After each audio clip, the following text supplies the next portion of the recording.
right to the show notes for this show.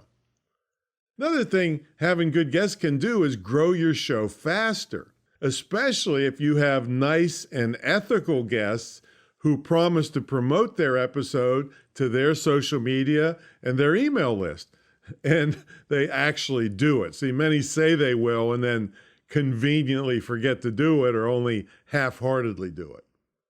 Also, if you land a really big shot guest who is doing tons of interviews, chances of them promoting your show aren't great. You just have to take advantage of the fact that you landed a big shot guest and you do the extra promoting through your channels to brag about the fact that you have such a big shot guest on. Now, one thing that's the kiss of death, okay, on radio, TV, and podcasts is something called dead air.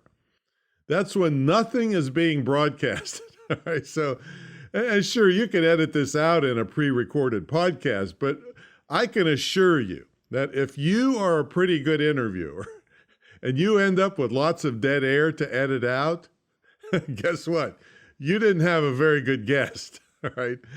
I mean, the best interviews are when there's a vibrant back and forth conversation between the host and the guest. I mean, I'm even okay when guests go off and tell stories that take a couple minutes. I mean, it's less work for me, and if they're a really good guest, they know how to capture an audience's attention, and this episode is going to tell you where to find those people. Now, what you have to think about is where people who are glib and really good on interviews congregate. Where do they go, or where are they? Well, I got a resource for you that pretty much guarantees the guest can talk. It's the National Speakers Association. They have several thousand members who speak professionally on all kinds of topics. Now, speaking on stage certainly is not the same as speaking on a podcast, but there's one thing you can be